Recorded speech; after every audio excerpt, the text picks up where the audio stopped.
Olá!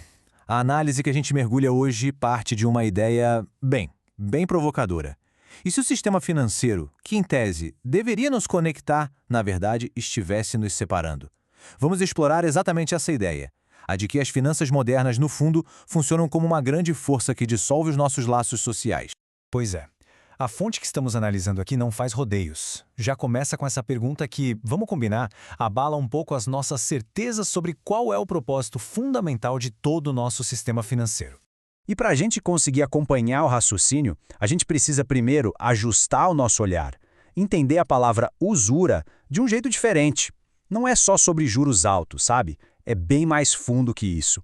É um sistema inteiro que coloca o capital financeiro acima de tudo, da cultura, do trabalho, da própria vida em comunidade. Preparados? O nosso roteiro já está traçado. A gente vai começar lá nas raízes econômicas do problema, com Marx, vai passar pelo diagnóstico social, pela política e vai chegar até numa proposta de terapia radical. Vamos lá. Ok, então, para começar, a análise vai lá na raiz, na anatomia econômica dessa, digamos, enfermidade social, a partir da crítica de Karl Marx.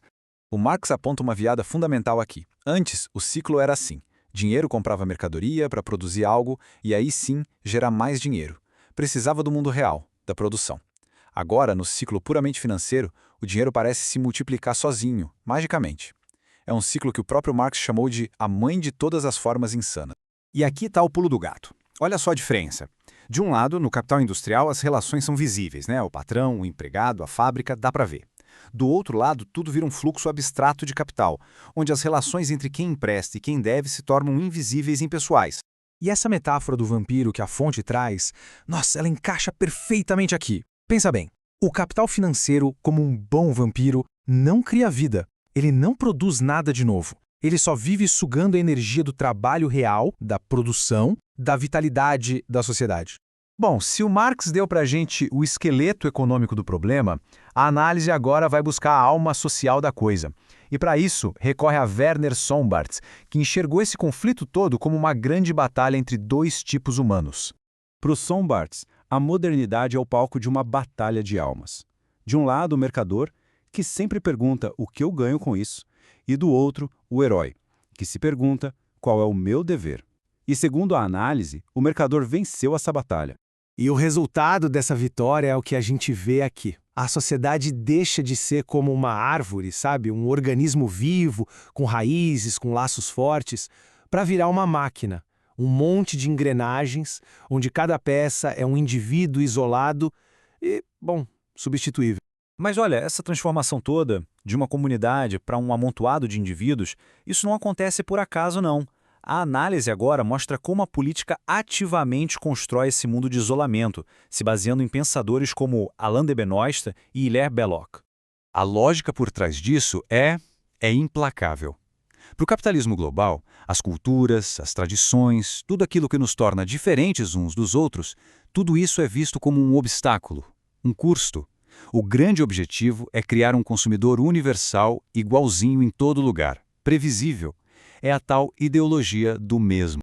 E como se chega nisso? O caminho é ir desgastando pouco a pouco as identidades coletivas. A família, a comunidade, a tradição, tudo isso. Ao libertar o indivíduo desses laços, ele fica sozinho. E aí, vulnerável, se torna o consumidor perfeito, pronto para ser moldado pelo mercado. A análise de Hilaire Belloc é interessante porque ela mostra um caminho político. Ela argumenta que toda essa instabilidade do capitalismo não leva necessariamente ao socialismo. Leva a uma outra coisa, uma nova e muito sutil forma de servidão. E aqui está o ponto central para entender esse tal de Estado servil. A nova forma de controle não é mais a espada do rei ou a ameaça da fome. A grande ferramenta de controle agora é a dívida. É através dela que o trabalho se torna compulsório, criando uma servidão moderna, que é discreta, mas extremamente eficaz. Certo, o diagnóstico é pesado, né? Um sistema econômico vampiresco, uma sociedade de indivíduos isolados, um Estado que nos controla pela dívida. A pergunta que fica é, tem saída? É aí que a fonte nos apresenta o que chama de terapia radical, com as ideias de George Sorel. O Sorel faz uma coisa muito interessante. Ele vira o jogo dos conceitos. Força, para ele, é o poder do Estado usado para manter as pessoas separadas, controladas. Já a violência, atenção, não é o caos. Mas como é que se une um monte de gente que foi separada, atomizada? A proposta do Sorel é a criação de um mito social. E não é uma mentira. É uma imagem poderosa como, por exemplo, a ideia de uma greve geral contra a dívida. Uma imagem que inflama a imaginação e consegue transformar indivíduos isolados num corpo unido, com um só propósito.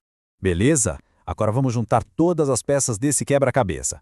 A fonte nos oferece um mapa completo, que vai do diagnóstico da doença até a sua terapia radical. A jornada que a gente fez aqui tem uma progressão bem clara. A gente sai da identificação do motor econômico do problema, passa pelo social e político e chega na proposta de um ato de pura vontade para superar tudo isso. No fim das contas, a mensagem que fica é muito forte. A verdadeira insurreição não é só sobre economia. É fundamentalmente um ato de religar, de reconstruir na marra mesmo os laços humanos que o sistema financeiro se esforça tanto para romper. E a questão que fica no ar é como a gente começa a tecer esses laços de novo.